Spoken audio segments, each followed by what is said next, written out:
Hello, everyone, and welcome back to Neurodiverse Investor Sass. And boy, was AAA muy caliente this week. We got a heated rivalry with the Americanos. Catalina is definitely coming for Flamers' Reinas championship. And we had a killer match with Hijo del Dr. Wagner Jr. versus Laredo Kid in a champion versus championship match. That was really cool. So before we do, please like, comment, and subscribe, and now let's get into the review, because boy, it was a lot of things that happened.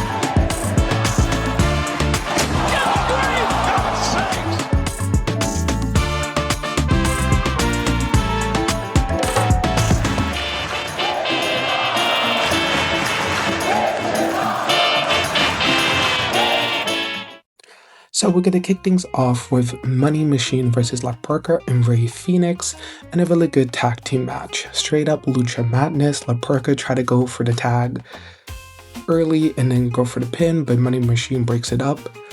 Parka tries to steal it, but it does not work. Money Machine beats down on Parka for most of the match, but Fenix come in cleaning house, but one of Money Machine members starts beating the hell out of them.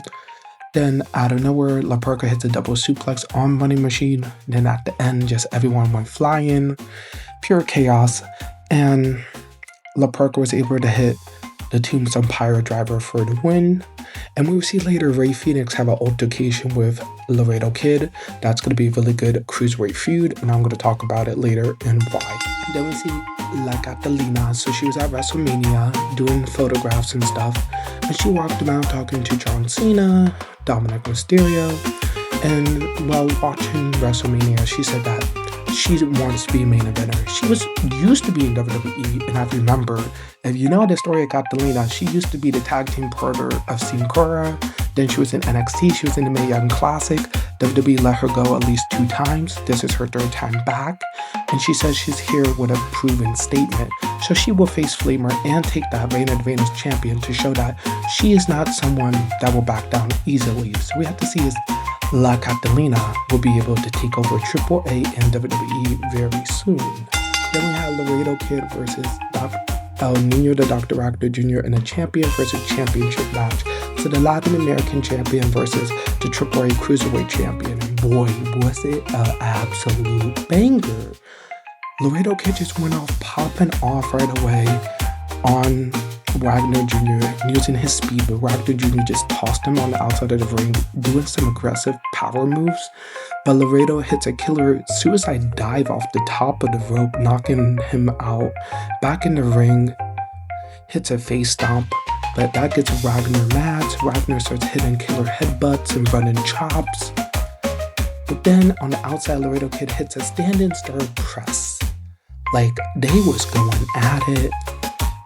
At one point, Wagner Jr. was trying to hit a chokeslam, but Laredo Kid reverses it into a super kick. Both men are down.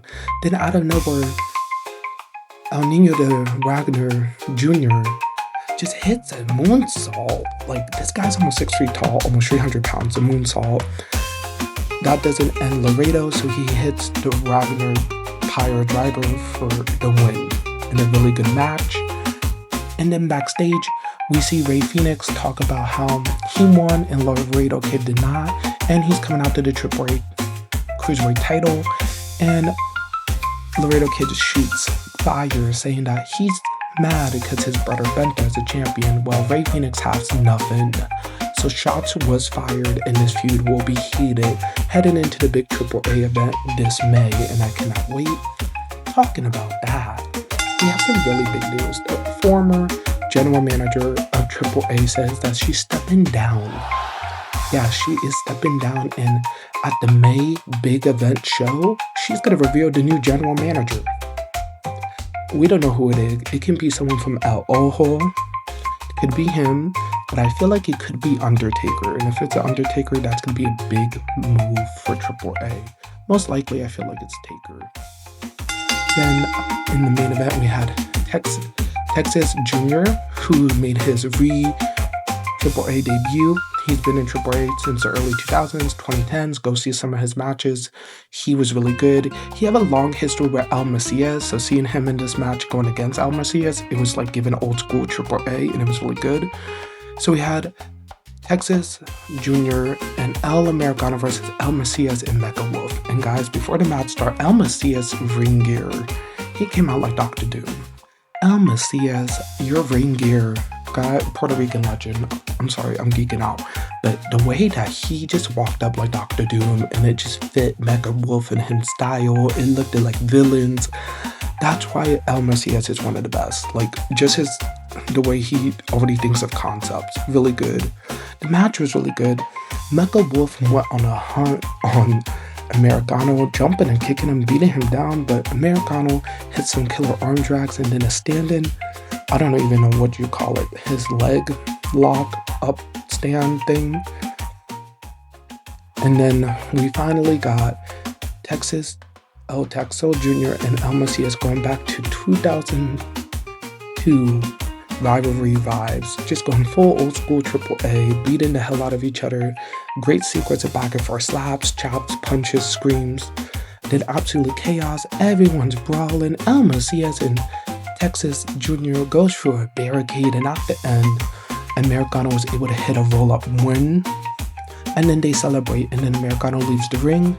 El Texas Jr. is getting his flowers for returning to AAA, but then Chad Gable, OG Americano, comes in, hits him into the ring post, and snaps his leg with the ankle lock, making Americano run back in the ring, setting this feud to a personal level. So we have to see how this Max versus Max match is going to happen in May for AAA, and AAA is getting really heated, and I cannot wait for the next show.